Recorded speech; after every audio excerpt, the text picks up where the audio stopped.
Hello வணக்கம், welcome to கண்ணானை கண்ணை channel. இன்றைக்கி நம்ம என்ன பார்க்க போகிறோன்னா, ரொம்ப ஹெல்தியான குழந்தைங்களுக்கு வெயிட் இன்க்ரீஸ் ஆகிறதுக்கு உதவியாக இருக்கிற இந்த ராகி கூழில் காய்கறி மிக்ஸ் பண்ணி குழந்தைங்களுக்கு எப்படி செய்யலான்னு தான் பார்க்க போகிறோம்.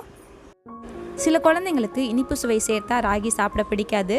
அந்த மாதிரி குழந்தைங்களுக்கு இப்படி காய்கறி சேர்த்து கொடுங்க, ரொம்பவே விரும்பி சாப்பிடுவாங்க. முக்கியமாக இதோட சுவை ரொம்ப நல்லா இருக்குங்க. கண்டிப்பாக எனக்காக ஒரே ஒரு தடவை ட்ரை பண்ணி பாருங்கள். இந்த உணவை குழந்தைங்களுக்கு காலை அல்லது இரவு உணவாக தாராளமாக நீங்கள் செஞ்சு கொடுக்கலாம். இந்த ரெசிபி பண்ணுறதுக்கு சின்ன துண்டு கேரட்டை தோல் சீவி எடுத்து அதை சின்ன துண்டுகளாக கட் பண்ணி சேர்த்துக்கிறேன். அதோட 6 போல் பட்டாணி, ஒரு சின்ன பல் பூண்டு, ஒரே ஒரு சின்ன வெங்காயத்தை சின்ன துண்டுகளாக கட் பண்ணி சேர்த்துக்கிறேன். இதோட ஒரு பிஞ்ச் அளவு சீரகம், 1/2 கப் போல் தண்ணீர் சேர்த்து ஸ்டவ்வில் மீடியம் ஃப்ளேமில் இந்த காய்கறியை நம்ம நல்லா வேக வச்சு எடுத்துகிட்டு வந்துடலாம். காய்கறியெல்லாம் நல்லா வெந்துருச்சு.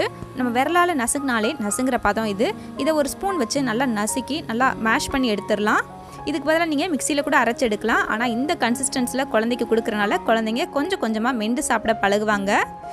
இதை இப்போது தனியாக எடுத்து வச்சிடலாம். அடுத்து ஒரு பேனில் 1 டேபிள் ஸ்பூன் அளவு ராகி மாவு எடுத்துக்கலாம். இதோட 1 கப் அளவு தண்ணீர் சேர்த்துடலாம். இதில் எந்த வித கட்டியும் இல்லாதபடி நல்லா மிக்ஸ் பண்ணி எடுத்துடலாம். நல்லா கலந்தாச்சு. இதை நம்ம ஸ்டவ்வில் மீடியம் ஃப்ளேமில் கைவிடாமல் தொடர்ந்து மிக்ஸ் பண்ணிகிட்டே இருக்கலாம்.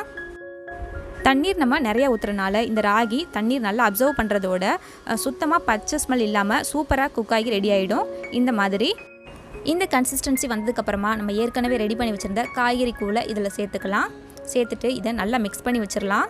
அவ்வளோதான், நம்ம குழந்தைக்கான ரொம்ப ஹெல்தியான அதே சமயம் செம்ம டேஸ்ட்டாக இருக்கக்கூடிய ராகி கூழ் சூப்பராக ரெடி ஆகிடுச்சு. குழந்தைக்கு இதை கதன்னு ஊட்டி விடுங்க.